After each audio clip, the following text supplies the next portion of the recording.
नेपाल से जुड़ी। जी हां, जहां नेपाल में नई सरकार बनते ही प्रधानमंत्री बालेन शाह ने ताबड़तोड़ फैसले लिए, जिससे वहां की राजनीति में इस समय हलचल मच चुकी है। पहले पूर्व पीएम केपी शर्मा ओली की गिरफ्तारी हुई और गिरफ्तार करा करके एक बड़ा सियासी संदेश पूरे देश में दिया, और फिर सीधे 3 दशक के नेताओं और अधिकारियों की संपत्ति की जांच का आदेश देकर पूरे सिस्टम पर बड़ा वार उन्होंने किया है। और अब शिक्षा से जुड़े हुए कई महत्वपूर्ण और बड़े फैसले लिए।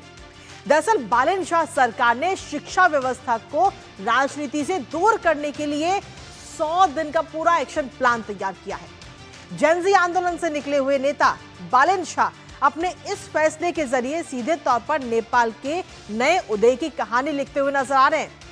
और साथ ही पीएम बालेन शाह ने आखिर कौन कौन से बड़े फैसले लिए हैं वो आपको बताएंगे, साथ ही करेंगे चर्चा अपने संवाददाता से। उससे पहले आपको दिखाते हैं एक्शन में बालेन सरकार। तो जी हां, बालेन सरकार जो है वो इस वक्त जिम्मेदारी संभालते ही, सत्ता में आते ही पूरी तरह से एक्शन मोड में नजर आ रही है। संपत्तियों की अब जांच की जाएगी। जो पहले के अधिकारी रहे हैं, जो पहले के नेता रहे हैं, उनकी संपत्तियों की जांच अब की जाएगी और कई पदाधिकारी इसके जरिए रडार पर आते हुए नजर आएंगे। इसके साथ ही आपको बता दें कि आयोग का भी गठन किया जाएगा। जांच के घेरे में पूर्व पदाधिकारी आएंगे, संपत्तियों की जांच होगी, आयोग का भी गठन होगा। और इसके साथ ही आपको बता दें कि commission for the investigation of abuse of authority यानी CIAA के तहत ये एक्शन लिया जाएगा आगे आने वाले समय में। इसके तहत ये एक्शन होगा और सीधे तौर पर अगर हम देखें तो जो अधिकारी रडार पर आएंगे वो है रडार पर 2006 के बाद जो अधिकारी रहे हैं। और आयोग जो है वो 15 दिन के अंदर अपनी पूरी जांच करेगा।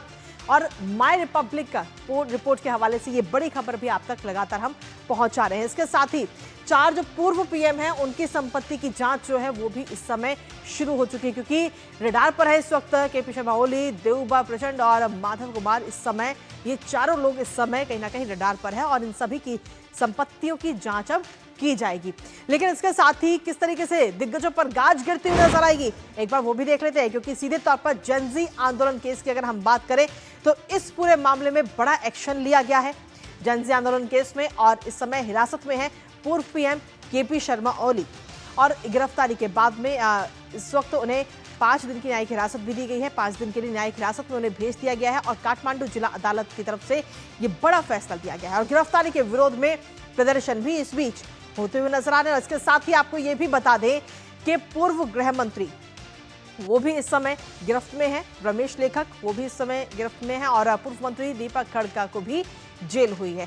तो सीधे तौर पर कई दिग्गजों पर एक साथ गाज गिरती हुई नजर आ रही है। लेकिन कुल मिलाकर अगर हम देखें तो सत्ता संभालने के बाद में बालेन शाह एक के बाद एक कई सारे बड़े कदम उठाते हुए नजर आ रहे हैं, कई सारे फैसले ले रहे हैं और कुल मिलाकर एक्शन मोड में नजर आ रहे हैं सीधे तौर पर प्रधानमंत्री बालेन शाह नेपाल के। और इसके साथ ही अब एजुकेशन सिस्टम को बदलने की भी तैयारी पूरी तरह से की जा रही है, क्योंकि शिक्षा माफियाओं पर बालेन सरकार जो है वो इस समय सख्त होती हुई नजर आ रही है और इसके लिए कई सारे कड़े कदम उठाए गए हैं। खासतौर पर जो 100 सूत्रीय एक्शन प्लान है, 100 दिन का जो सूत्रीय प्लान है वो इस समय तैयार कर दिया गया है पूरा प्लान। और इसमें जो महत्वपूर्ण कदम है, जो एक बड़ा एक्शन है वो ये कि छात्र राजनीति पर पूरी तरह से प्रतिबंध लगा दिया गया है। यानी कि छात्र संघ की जगह पर अब स्टूडेंट काउंसिल होगी जो छात्र छात्राओं की बातों को राजनीति में रखेगी। यानी कि स्टूडेंट्स जो छात्र छात्राएं हैं वो अब राजनीति नहीं करेंगे। और नागरिकता की जो अनिवार्य है वो भी अब खत्म कर दी गई है, ये शर्त जो थी उसे भी खत्म कर दिया गया। इसके साथ ही ग्रेजुएशन तक नागरिकता नहीं चाहिए होगी। और एक और शिक्षा से जुड़ा हुआ एक और बड़ा फैसला इस दौरान लिया गया है और ये फैसला है कि 5th क्लास तक कोई एग्जाम नहीं होगा। ये बड़ा फैसला बालेन शाह की तरफ से लिया गया है। इसके साथ ही जो स्कूल है और खासतौर पर वो स्कूल जो कि विदेशी नामों पर है, उन स्कूलों के नामों को भी बैन कर दिया, यानी कि या तो वो नाम को बदलने वरना स्कूल बंद होने की बात भी कही जा रही। सिंडिकेट और हस्तक्षेप खत्म, निर्धारित समय पर रिजल्ट मिलेगा। तो ये तमाम बातें इस समय नजर आ रही हैं और कई सारे बड़े फैसले इस समय बालेन शाह की तरफ से लिए गए। हमारे साथ हमारे सहयोगी श्वेता इस वक्त जुड़ गए हैं काठमांडू से, सीधा उनका रुख करेंगे ताजा अपडेट के लिए। श्वेता, सीधे तौर पर यही सवाल कि पीएम बालेन शाह का सीधा फोकस अब इस समय उन युवाओं के भरोसे पर खरा उतरने का है जिन्होंने जेनजी आंदोलन में वहां की सत्ता को उखाड़ फेंका और उन्हें अपना नेता माना है और इसीलिए शायद ये तमाम फैसले भी युवाओं को ध्यान में रखते हुए लिए जा रहे हैं। श्वेता। जी कृतिका, अगर आप देखें जिस दिन से बालन शाह ने शपथ ली है प्रधानमंत्री के रूप से, उसके बाद का 3 दिन पूरी तरह से एक्शन पैक्ड रहा है। हर दिन एक नया डिसीजन था और उन्होंने कड़ी कार्रवाई की है। अगर आप देखें पहला दिन कार्की इंक्वायरी कमीशन के प्रोब रिपोर्ट को इम्प्लीमेंट करने की बात थी, तो उसी दिन डिसीजन लिया गया रात को और सुबह 5 बजे ओली और रमेश लेखक को भक्तापुर से गिरफ्तार कर लिया गया। अब उनपे डेफिनेटली केस चल रहा है जी। और ओली क्योंकि अस्वस्थ है तो वो हॉस्पिटल बेड से ही वीडियो कॉन्फ्रेंसिंग के माध्यम से उनकी हियरिंग चल रही है। 5 दिन तक वो डिटेन रहेंगे। फिर नेक्स्ट डे अगर आप देखें तो एजुकेशन रिफॉर्म की उन्होंने आयोग गठन कर दिया कि 5वीं क्लास बिल्कुल। तक कोई बच्चा एग्जाम नहीं देगा। स्कूल में, कॉलेजेस में देखें खासकर कोई भी पॉलिटिकल पार्टी अब ऑर्गेनाइजेशन नहीं बनाएगी। This is a very big thing. ये बहुत बड़ा डिसीजन है कि अब सिर्फ स्टूडेंट काउंसिल होगा जो हर यूनिवर्सिटी 90 दिन तक में उनको बनाना ही बनाना है और वहां पे स्टूडेंट अपना पक्ष रख सकते हैं। तो ये दूसरे दिन बहुत अच्छी बात हुई। फिर तीसरे दिन हुआ क्या, आपके जो आयोग गठन हुआ है सबकी संपत्ति नाजायज संपत्ति के बारे में जानकारी निकालने का, तो दीपक खडका जो पूर्व एनर्जी मिनिस्टर थे उनको गिरफ्तार कर लिया गया।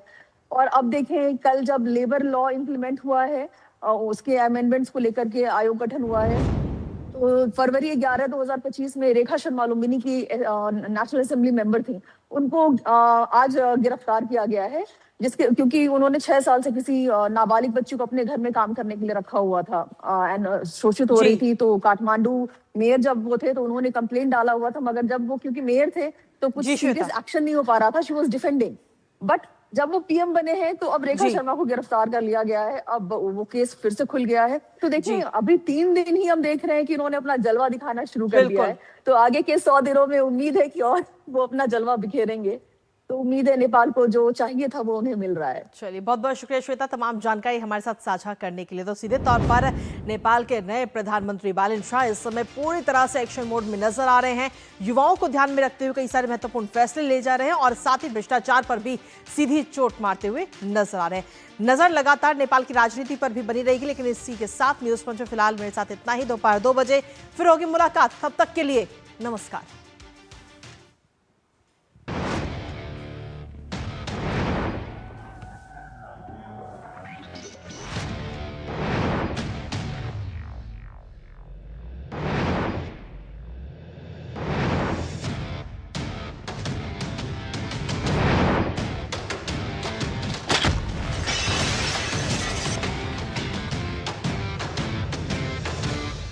न्यूज पंच के